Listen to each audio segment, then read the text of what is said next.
Good morning, everyone. Welcome to Impact. We have another alumni speaker for you all this morning, so I will turn things over to Mrs. Gant to introduce our speaker for the morning. Good morning, everyone. I'm so excited to have Lottie Smalley, class of 2016, joining us today. I think you're going to find what she has to say really fun and interesting. I'll let her tell you all about herself. And just remember, you can put any questions in the chat and we will go from here. So Lottie, it's all you. Thanks. Hi, everyone. It's kind of weird not being able to see you all, but I can see all your names, and definitely use the chat if you want to chat with me or ask any questions. I want this to be really conversational, so feel free to ask any questions at any time, but we'll also have a time at the end for questions. So hi, Miss Walker. I think you're gonna like my presentation, Miss Walker. Okay, let me share my screen. I have some slides. Sorry, I use Teams usually, so I'm not as skilled with, there we go, share screen. I'm like looking for the wrong button. Here we go. I'm not as skilled with Zoom as I am with Teams, but okay, here we go. Alrighty, so hi everyone. Okay, and I can't see the chat, so Allie, if you'll let me know if there's any questions that come in, and then at the end, I'll just head over to the chat and we can all talk. But okay, so hi everyone. My name is Lottie Smalley. I graduated from GPS in 2016, and I'm really excited to talk with you all today. So I have a little agenda here. So I'll run through a little bit about me and what I do. I want to talk some about failing forward, which was a phrase that Miss Walker used all the time in my math classes that I took with her. And then also wanted to talk a little bit about social media responsibility and just about social media in general. I'll get more into that when I talk about me, but social media is a big part of what I do. And so that was something that I wanted to touch on. And then at the end, we can go through any questions. So I hope that sounds good. So yeah, just a little bit about me. Like I said, my name is Lottie Smalley. I'm 22 years old, and so I know that impact speakers a lot of times may seem like so far removed from you guys, but I'm really not that much older than you. I've been listening to Driver's License like on repeat since it came out, so I thought it'd be fun to play that before. But I'm really not too far removed from you guys. I know I'm not like as close in age as I was when I was at GPS, but I hope that you all can kind of relate to some of this, and I can be a more like relatable speaker maybe than some of the others that you've had. I know I always would remember there's so many great impact speakers during my time at GPS, and it was always one of my favorite times of the week. But some of the ones that really stick out in my head are the ones that I really could like relate to or connect with. So yeah, I graduated in 2016. There's a picture of me from graduation with one of my best friends, Abigail, and then a picture from May Day, and I also have a picture from my 6th grade May Day in our Navy uniforms. So that was back in 2009, or I guess that was 2010 since it was the spring. And then I have a picture, I know the juniors aren't here today, but I have a picture with my rat, Elise Coakley, and so that's us back when she was a 6th grader and I was a senior. So during my time at GPS, I was involved with Fashion Club, Girl Scouts, Christian Forum. I really enjoyed kind of all things girly, and I was always just a really like big girly girl. And so one of the things I loved to do was make videos. And so I learned how to make videos in 8th grade in Miss Pala's digital storytelling class. Once we got our laptops, I learned how to edit videos using iMovie. And I was so excited that I went home that summer and started a YouTube channel. So I started making YouTube videos the summer after 8th grade. And I just had so much fun with it. I don't know if any of you guys are from Dalton, Georgia. That's where I'm from. And so it took me about 45 minutes to get to school every day. And so in the summers, a lot of my friends, were closer to school in Chattanooga and further from me, and I didn't have my driver's license. And so I was kind of stuck at home some during the summer. So I kind of turned my boredom into this creative outlet on YouTube. And I had a lot of fun with it. And it's been something that's kind of followed me for a really long time. So I grew my YouTube channel to, at this point, it's at like 80,000 subscribers.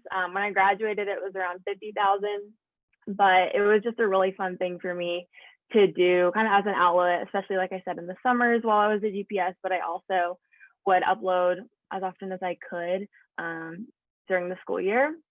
And it was just something that I love to do. So I always had so much fun with it. And what I learned in Miss Powell's class really set me up for success, honestly, to get started. And then I loved graphic design too. Those are some of my favorite classes. So I was always in graphic design, taking new semesters of that, and learned how to make thumbnails and banners and all of that good stuff. So it was just my creative outlet. So I graduated from GPS, like I said, in 2016, and I knew I wanted to do something with like marketing or public relations, which I didn't really even know what public relations was when I graduated from GPS. That was kind of a new term to me.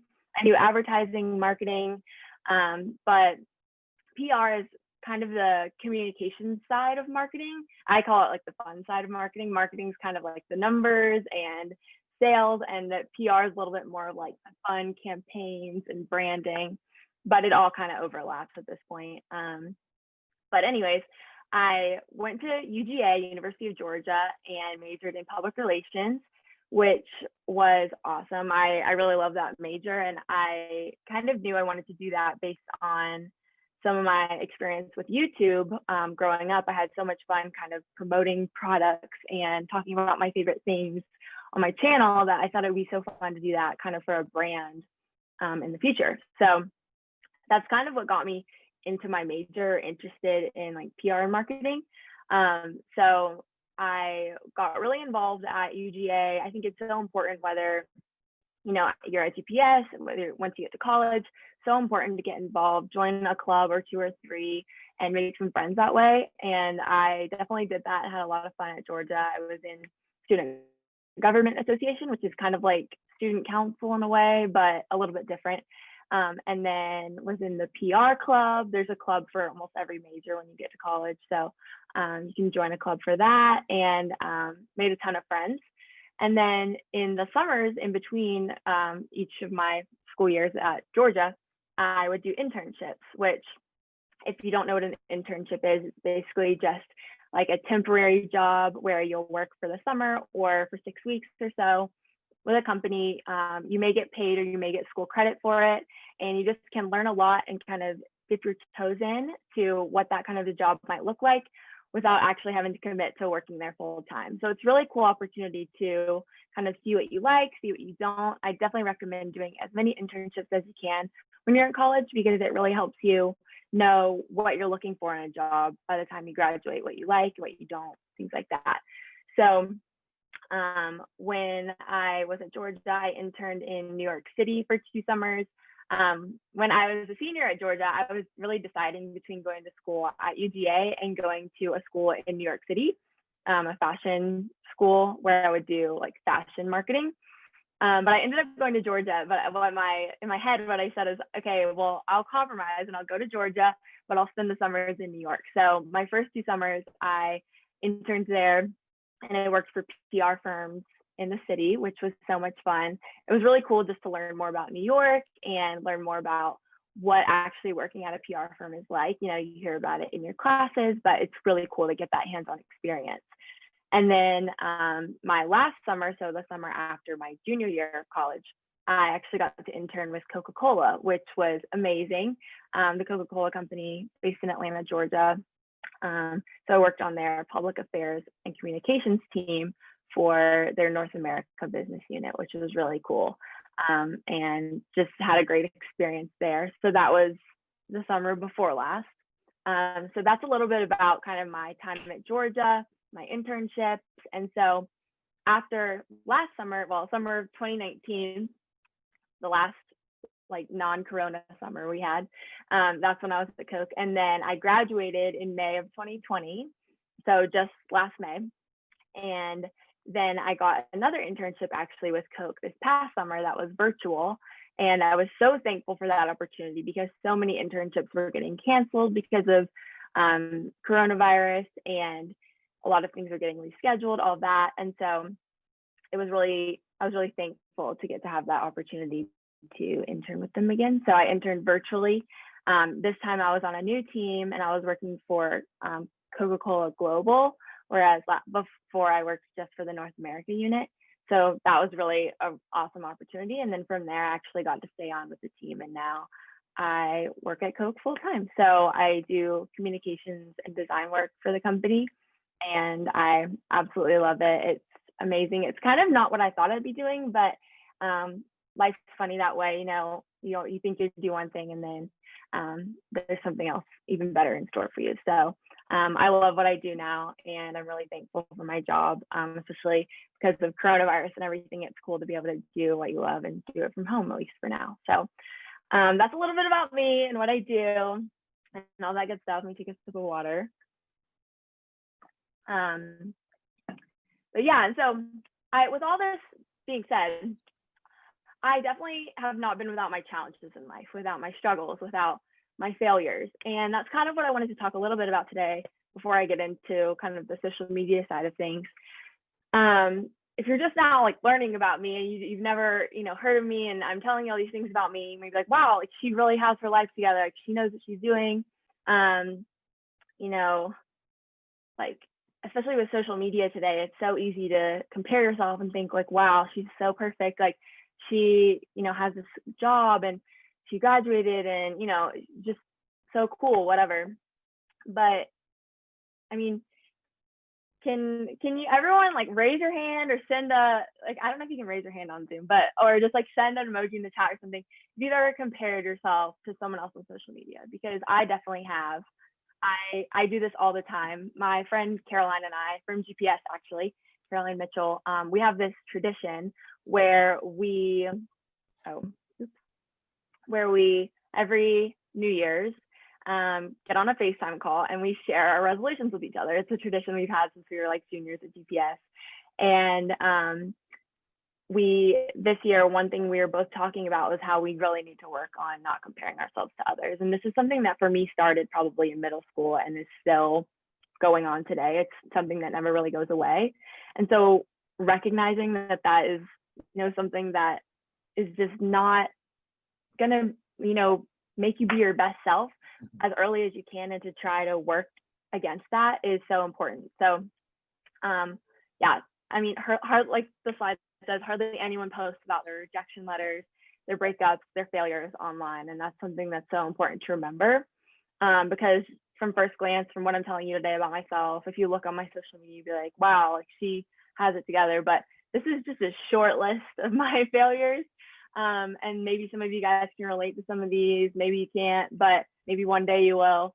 And I mean, I don't want to sit here and be like, I'm perfect, this is, me. And so I think, like I said, like in today's age of, Instagram highlight reels, perfectly curated day in my life vlogs, you're really familiar with seeing these kind of like highlight reels on social media. And it's I know it may be kind of contrary today to talk about my failures when I was invited here to kind of talk about some of my accomplishments, but I really don't think that I would be where I am today without my failures. For me, failure is not the opposite of success. It's a really important part of the process. And so I wanted to kind of share some of my experiences with failure and share that it's not something to hide. It's not a permanent condition, and it really fosters growth. And like I said, this is something that I learned from a really early age in Miss Walker's class. And so I'm excited to kind of have her here today and also be talking about this. So I'll give you a few examples. So first, I learned that failure is not a permanent condition. Throughout the fall semester of my junior year at UGA, I desperately wanted to be a freshman orientation leader for the summer of 2019. I was diligently preparing for my interviews, meeting with friends who had held the role before, and imagining a special summer spent helping incoming freshmen at Georgia help them get acclimated. And I wasn't chosen to move forward in the interview process. And I was crushed. I was bitter. I was confused. I wanted to know if there was something I could have done differently, but I didn't know that there was something else in store for me that summer. Like I said, life has a funny way of working out. And what can be overwhelming disappointment at times often transitions into new opportunities. And my failure to be selected as an orientation leader that year gave me the opportunity instead to land a dream, once in a lifetime opportunity interning with Coca-Cola that summer. That was the summer I was there in person. And I wouldn't have my job today if that hadn't been the case. And so I think that's something that's so important to remember, is that failure is not a permanent condition. You're not a failure. But to go along with that is that failure is not something to hide. Failure has nothing to do with your character, your ability, your self-worth.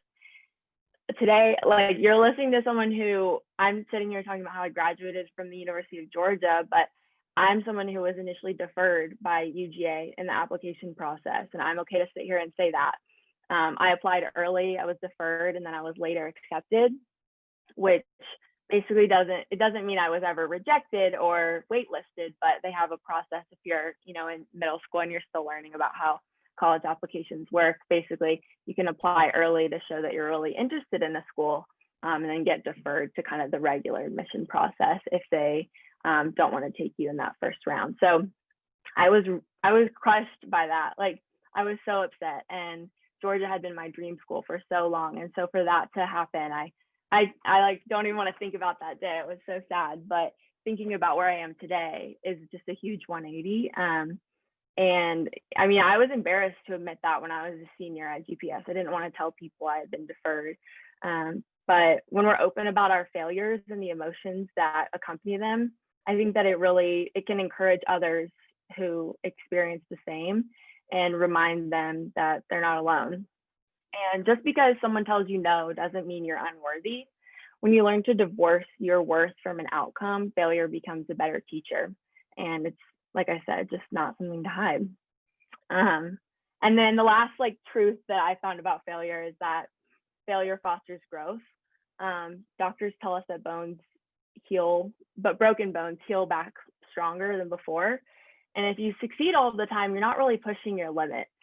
When I applied to be a tour guide at UGA, I was once again turned away, but instead of accepting this rejection, I turned my attention to becoming a sort of digital tour guide, offering tips and advice about UGA on my YouTube channel.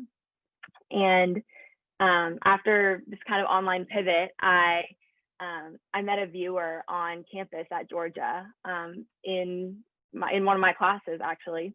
And she came up to me and she was saying that she just transferred from Colorado and that she was unable to visit for a tour, and she didn't know if UGA was right for her.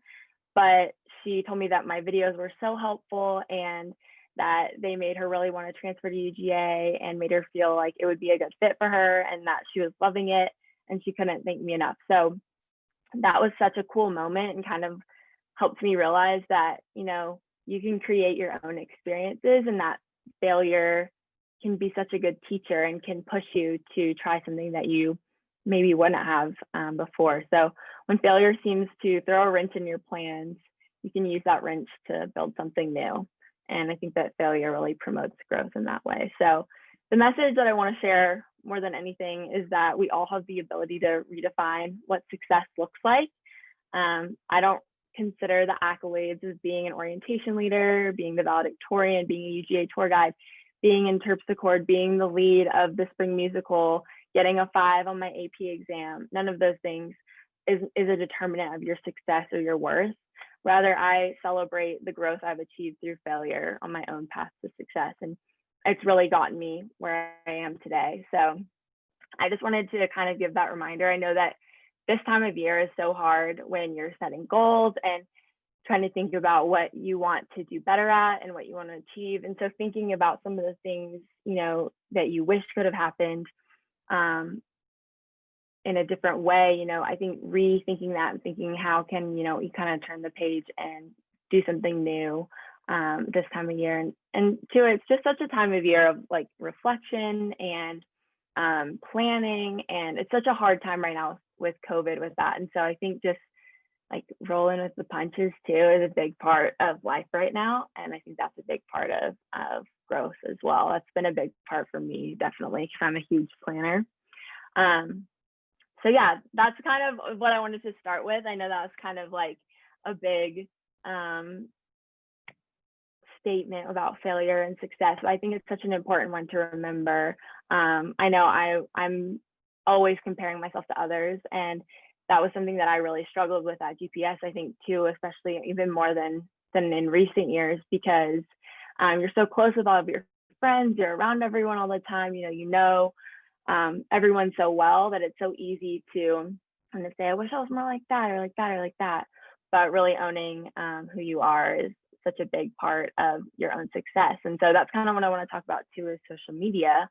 So I can't tell you how to use social media, but I have a few, I guess, tips for responsible social media use. And these are kind of like my like life laws I live by with social media. So this isn't, like anything official or anything like, you can take something, leave something if you don't agree. We can talk about it in the Q&A too. I'm happy to talk about more. And there's so many more topics than just on what I hit on. There's so many layers to social media and just digital literacy and being a digital citizen that if there's any other topics or questions you guys want to talk about, definitely let me know. But these are a few that really stick out to me and that I always like to share. So, well, first of all, I'll just start with this. So I'm sure you all know this, but social media is just an integral tool for business and communications today. Not only in professional landscapes, but personal landscapes. Like businesses use social media, you and your grandmother and your mom and whoever uses social media. GPS has social media. I mean, everyone has social media. So it can be something that helps you land your dream job or loses you that job. I've seen that for others and for myself.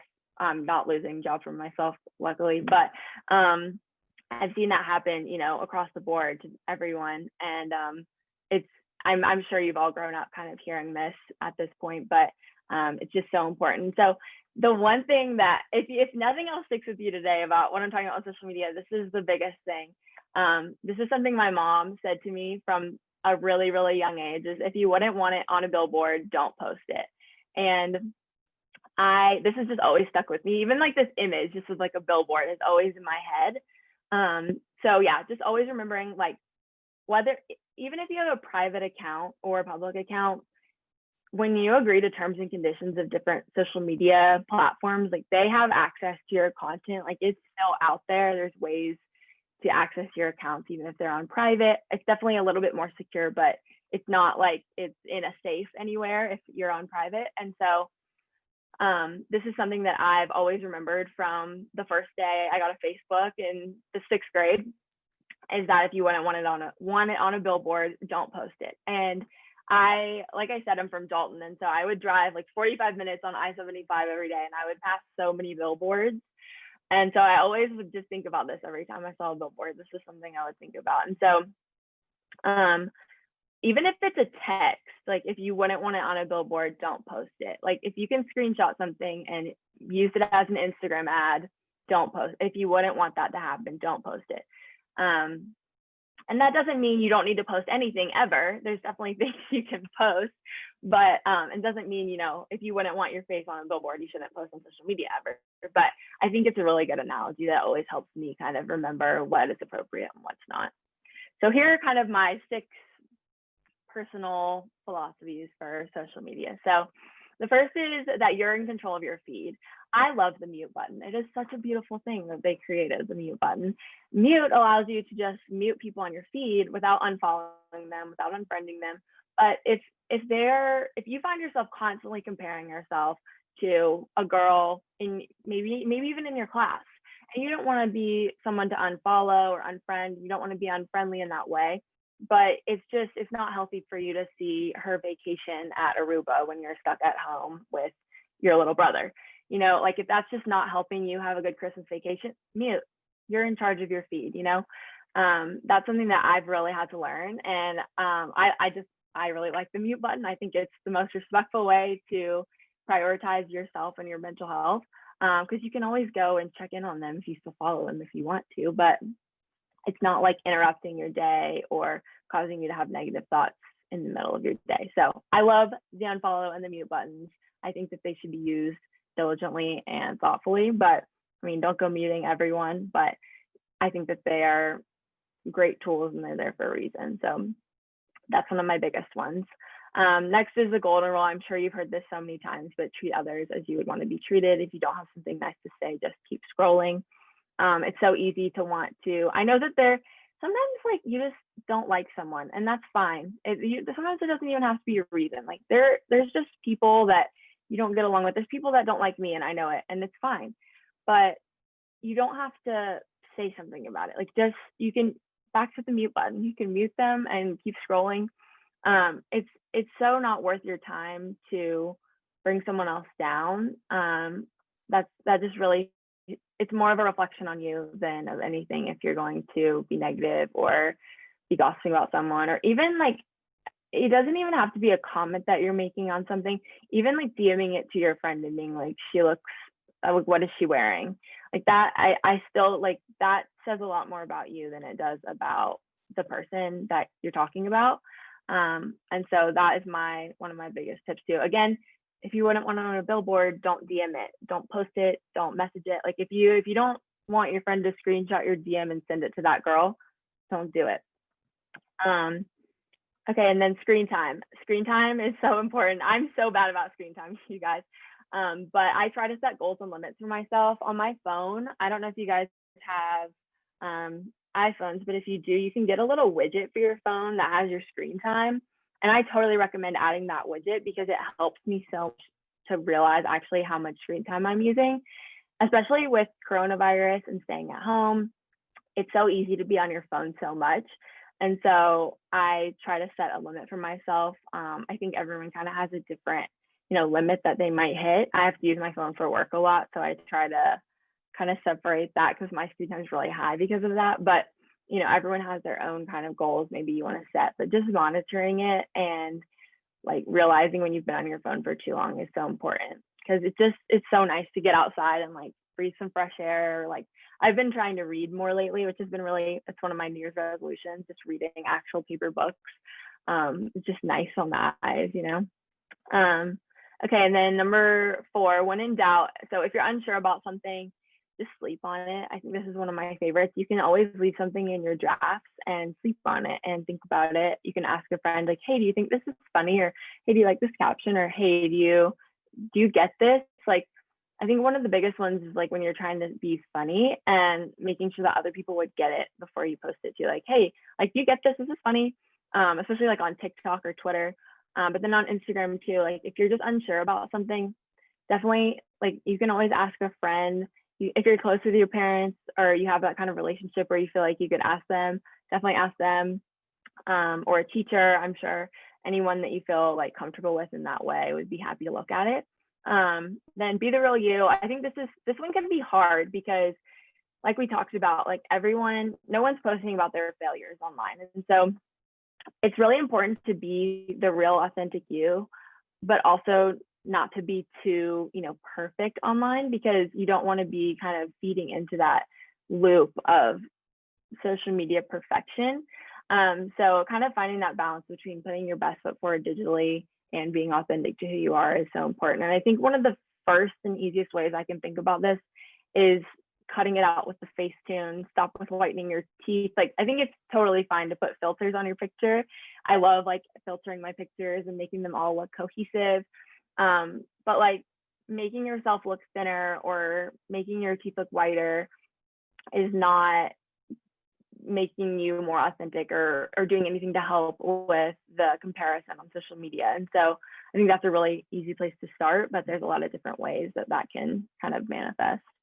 And then last is so important too, your worth is not derived. We talked about this too as failure, like your worth is not connected to your failures, but your worth is also not connected to your amount of followers, your amount of subscribers, your friends, your views, your likes, your retweets, any of that. And so I think that's so important to remember too. with social media, because that's a really big one when it comes to comparison. I know for me with my YouTube channel, I always would compare myself to people who got more views, more subscribers. Like, what can I do to be more like them, when that wasn't the solution? The solution was to do more, to be more like me, because that's why people were following me. Okay, and then really quickly, I just wanted to go through a few tips if you do want to kind of like grow your social media or monetize, which if you're younger, monetize means like make money off of your social media. So if you want to grow your channels to then be able to put ads on things or make money from it, and these would be some of my tips. And I know not everyone wants to do this, but I think that they're cool tips to hear, even if you aren't as interested in this, because inevitably, like, you'll encounter social media in your life. It's like at your place of work. Maybe like you're the president of a club and you have someone who runs your Instagram and they have a question for you. Like, it's everywhere. So whether you're interested in it or not, I think it's cool to learn about and know about. So two of my tips if you want to monetize, these are my biggest ones. First is start with why. You can't just want to be a big influencer and make money just to be a big influencer and make money.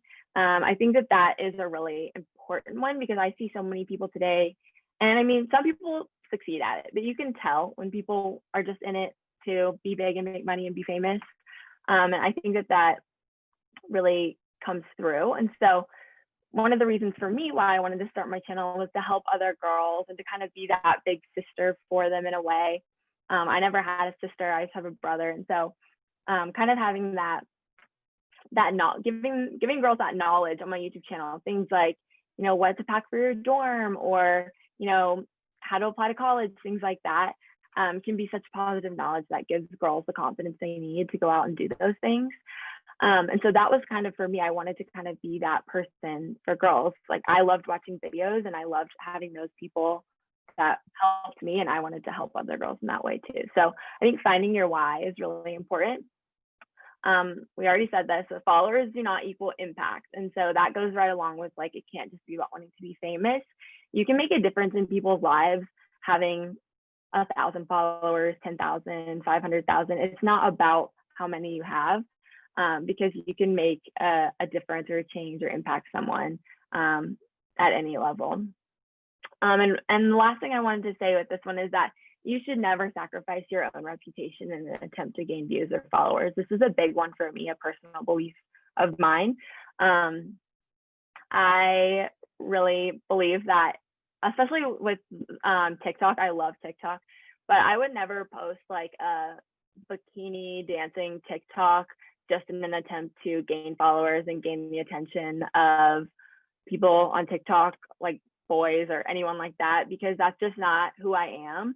If that's okay with you, then that's okay with you. But I think you always have to remember like what you want your reputation to be, and keep that in mind, because it's you're gonna regret it in the long run if you post something. Again, don't post it if you wouldn't want it on a billboard. We can go back to that. Really just is my golden rule for social media, but it's not going to be worth it in the long run to post something that is scandalous or racy in order to gain followers. It's not going to be a long lasting impact that you have. It'll just be kind of that quick moment, that it's not as impactful, I think. And then find a niche or a niche. This is my other big tip. I think this is a great way to gain followers if you do want to build a following and kind of have a community. So pick a few things to do really well. One of my favorite quotes is, "You can do anything, but not everything." And that applies to so many different things in life, but I think that fits really well here as well. And so you can do fashion. I love fashion. So a lot of my TikToks are about fashion, but you could do dance, sports, politics. If you're an actor and actress, you can do like theater videos. You can do literally anything. Science, like Bill Nye has a TikTok, you know what I mean? Like everyone, makes content. So whatever your interest is, go for it. But kind of find that niche, because if you are kind of all over the place, I totally relate to that too, because I have so many different interests. But building a following, it really helps if you can kind of narrow down on one so that people know what to expect from you. And then my last few tips, these are for just general social media, but also especially if you do want to gain a following or monetize. These are the 4 C's. And so I always share these. So it's community, consistency, creativity, and credibility. So building a community, identifying that one we kind of talked about with kind of finding your niche and building up that community. But engagement's a two-way street. So also while you're building, if you're building a following, always, liking comments that people leave and replying to them, being really friendly with your following is so important, and not just acting like, oh, I have 2,000 followers now, and so I can't answer your comment. Like, that's never really been my attitude. And I think that engaging with the people who are part of your community is so important. Next is consistency. So just establishing some kind of regular posting schedule will really help you grow, so people know when to expect new content from you. Creativity. So thinking about how you can take trends and make them your own, thinking how you can do something new that hasn't been done before is always going to help you stand out. And then lastly, credibility. This is a big one for me.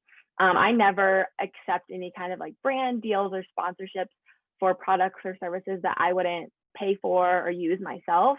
I think that that's just somewhere where I draw the line. Again, that just comes down to your own personal values and morals. But at the end of the day, for me, I just would never, after building the strong community, I'd never want to like let them down by lying to them or pretending like I liked a product when I didn't. So those are my 4 big tips for growing on social media.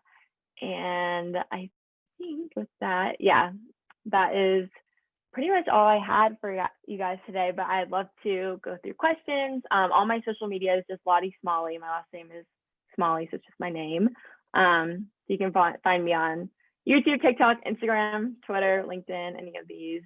And I'd love to kind of go through and answer any of your questions. Lottie, that was so awesome. So thank you so much for that. I want to go back to a question from before. People were raising their hand from Addie Yeomans, and she was asking, how do you learn about internships? Are they offered while you're at college, or do you need to seek them out? Yeah, so internships. There are a lot of different ways to find an internship. I actually have a video on my YouTube channel all about this. So I don't want to be like self-promoting, but it's a good resource for more information. But at your different universities and colleges, there's a career center, just like how we have our college advisors. It's kind of similar. It's like career advisors for that next step. So you can go to your career advisor, your career center, and they can help you kind of get set up with what you might need. But you definitely should take an active role in seeking out different internships. They're not just going to fall in your lap. So you can look for ones online, like on LinkedIn, on Google. Your career center should have kind of like a portal with opportunities for your school too. So you can go on there. So there's a lot of different ways to kind of get plugged in with them, but they only get more competitive, I think, as we go, especially now that so much of it is virtual. I think that'll obviously change over the next few years. But yeah, you really have to take an active role in seeking them out. For me, with my internships, I like cold emailed the PR firms that I worked at, and I was like, hey, are you looking for an intern? Like, they didn't even have anything listed. So I think don't be afraid to kind of like reach out and just pitch yourself, Awesome. I don't know if you can see the chat, but it starts with Miss Yes. Walker. So you want to see what? Okay, Miss Walker. So yeah, okay, so my name. So when I started my YouTube channel, I just went by Mary Charlotte. I never shared my last name because I just didn't feel safe sharing my last name. And so there are even like some of the most famous TikTokers today, like Addison Rae. You can look up her last name, but she doesn't have her last name in her like username. Like, most people know her as just her first and her middle name, and there's a lot of influencers that do that, or just creators. That's kind of just a personal decision you can make with like you and like I always ask, well, before I started my YouTube channel, I asked my parents if it would be okay. And I think that's an important thing to do too, if you feel comfortable. And so that way you could kind of have that conversation with your parents on what you think would be safe and comfortable. It's important to always be safe and careful. I never said what school I went to, like GPS. When I went to GPS, I did share once I was going to Georgia, since it is such a big school. But that's just kind of something you have to decide for yourself. When I went to GPS, all my teachers know me as Mary Charlotte, and a lot of people from GPS know me as Mary Charlotte. So I still answer to Mary Charlotte or MC. But when I went to college, I started going by Lottie because my grandmother, who I'm named after, actually, her name was Charlotte, and she went by Lottie when she was in college. And it just kind of stuck. I started it because when I was applying to internships in New York, they don't really get the whole double name thing in New York. And so I hate just being called Mary. And so I decided I would just go by Lottie in New York, and then it just kind of carried over and stuck. So now I just go by Lottie Smalley on my socials and stuff. I'm obviously a bit older and have more like professional kind of brand online. But I think in terms of using your name, like I think it's definitely a good idea to just be, you can always like start really conservative with just saying like first name or your first female name. You can always expand from there if you want to then eventually share your last name or whatever, but it's harder to start, you know, big and come in. So, okay, were you in any college sororities? If so, was it fun? Hallie from 6th grade. Hi, Hallie. Yes, I was in a sorority at Georgia. I think that sororities are a good opportunity to meet new people, but it's not the only way. So, you know, it's definitely a fun thing to get to do. I was in the same sorority as my grandmother who went to Georgia, so that was special. But it's definitely not the only way to meet people and make friends. So I think if it's something you're interested in, then it's something you should definitely try. But if not, I don't think that it really is something you have to do at all. Ella, what was your favorite internship? That's a hard one. I think there's been so many great things about different internships that I've had. Each one kind of got a little bit better because I had a little bit more responsibility with each internship I had. And so naturally, you know, it's a little bit more fun when you are given more responsibility. So I would say my favorite internship was probably my first time interning at Coke, just because I'm a really social person and extroverted. And so getting to be in the office was a lot of fun. I love my job now, obviously, but getting to have that first kind of experience at Coke, being in the office was just really cool. And so that was probably my favorite one because I had a lot of responsibility and I got to work with these amazing experts. So I really loved that, but I also loved my internships in New York too. They were really cool, but kind of in a different way. If you work during college, like during the school year, how do you handle work, school, social life? That's a really great question. I think balance is something I've always honestly kind of struggled with, and it's something that I'm always working on. Luckily, I didn't have to work like a full-time job while I was in school during the semesters, but I was involved. I was the director of communications for our student government, which was a big role. It was on the like executive board of Student Government Association, and so that honestly was kind of like a job in itself. And so, you know, balancing work, school, and social life is something I'm always working on. I always have a planner with me where I plan out, you know, my to-do list and my priorities. I think it's a lot about time management, and that's just a skill you practice. But GPS taught me a lot about that. So I think just always working on your time management is great. You know, utilizing study halls like while you're at GPS, also then utilizing, you know, breaks between class at college, utilizing your weekends, things like that. Mary Charlotte, what you decided to pursue is so evident when you were 8th grader in my art class. I'm so proud of you. Thank you, Ms. Glasscock.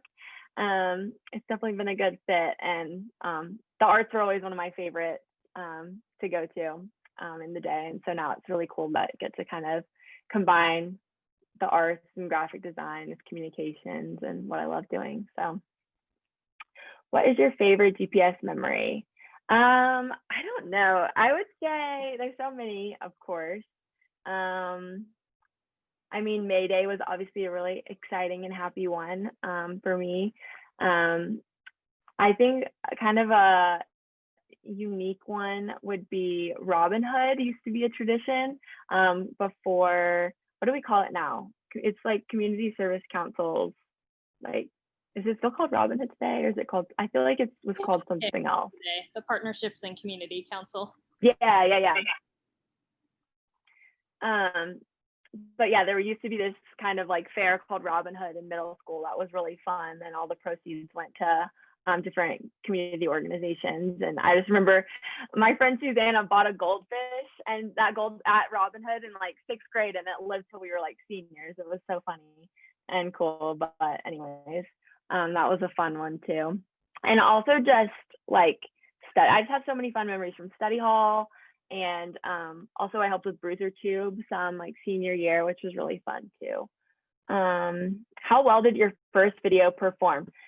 Okay, Lily, so my first video was like, didn't perform that well. I started in 2012 though. So, I mean, there weren't as many, YouTubers as there are now, but I started my channel in June of 2012, and then I had 100 subscribers by September of 2012. And then I had 1,000 subscribers by March of 2013. So it took about like 9 months to get 1,000 subscribers, if that helps kind of think about my growth. So, I mean, it's really about like pushing through, even if you have like 250 subscribers, and then sometimes you'll get lucky and one of them will do a little bit better, and it just kind of helps you grow. How long does it take for you to put together a post from planning to filming to editing? Let's see. So for a YouTube video, I guess it kind of just depends on the video. So if it's like a vlog video where it's like a day in my life, then it would take all day to film because I'm just sharing my day. But if it's a sit down video where I'm giving tips or like answering questions, then maybe it takes an hour or two to film. And then usually editing takes me a while because I'm a perfectionist about my editing. So I'll go through and make sure it's perfect. So that'll usually take anywhere from like 2 to 6 hours. And then uploading takes maybe like an hour to upload, do the description box, the thumbnails, things like that too. But planning I do at like midnight on my computer when I'm like in a zone. So that's like a whole separate thing. But I'll like start planning out different video ideas and stuff like that. So what drove you towards doing an internship with Coca-Cola? I've always loved Coca-Cola. I have my Coca-Cola little thing right here if you can see. But being from Georgia and also near Chattanooga, Coke is a big part of kind of our almost like culture, I feel like. And so there was the internship position I got at the end of my junior year. They recruit that position out of UGA from the PR majors. So only people who are majoring in PR at UGA can apply to that position. So pretty much everyone in my cohort applied. So that's how I knew about the position and got excited about it. So that's kind of what drove me towards the application. And then once I got to the semifinals and the finalist rounds, I just kept getting more excited about it. And so when I landed it, I knew I had to take it. Lottie, we have time for about 2 or 3 more questions. Just a couple of minutes. Were you nervous the first time you posted? How did you get more comfortable being online? Yeah, definitely. I think that it can be hard. Something that I think a lot of people talk about is kind of the difference between your personal social media and if you want to have like more of a public or a professional channel. For me, I used to have separate ones, and then once my following got to be a certain point, I kind of merged them. So you can do them separate or together, but I think it's really just a matter of practice. I think you get more comfortable as you go. Let's see. How much do you use social media for your job? I use it, I would say, a good amount. We use an internal social media tool at Coke called Yammer, which is kind of like a Facebook, but for companies. So even though it's a different platform, it's a lot of similar kind of principles. How did you feel after you posted your first video and got your first couple of views? From Ava. I was so excited. It was so exciting just to, have a few people watching. I think that as you're growing, it's so important to just be thankful for the community you do have instead of, wishing it was bigger. And that'll help you grow even more because you'll feel more natural and connected with everyone. Do you still use your YouTube channel as frequently? And if you do, is it the same as when you first started making videos? I definitely have slowed down with my videos lately just because work is very busy and I'm a working gal now. And I don't know. also just in quarantine, it's like there's less exciting things to post about. Like my day in my life is pretty much the same like every day because I stay home right now. But it's definitely different from when I first started making videos. My channel really grew up with me. So when I started, it was like middle school makeup looks and back to school supplies hauls. And now it's more like, you know, internship day in my life and professional outfit of the weeks, you know, things like that. And so it's definitely grown up with me and changed as I've changed too. Yes, Miss Paula, I know that is you. And I am so thankful for everything I learned in your classes. It's been so helpful and continues to be today. So yeah, I don't know if we have time for any other questions. I think we're at time. Awesome questions, girls, and Lottie, this was just wonderful. It was so great to hear from you, and I know that even I got some great tips from you. I know everyone did. So we just appreciate you taking the time, and you're not that far. Yes, and look just how amazing you've done. So thank you so much. Yeah, and you guys can all follow me on social media. And if you ever want to send me a DM or a message, if I didn't get to your question, I'm happy to talk with any of you guys outside of, you know, this call. So feel free to connect with me that way too. Yeah, Lottie, thank you so much. Girls, thank you for being here. Thank you for your good questions for Lottie. Upper school girls, you've got about 10 minutes until you hop onto your advisory Zoom. So we will see you there. Everyone have a great Wednesday. Bye. Thanks, guys. Bye.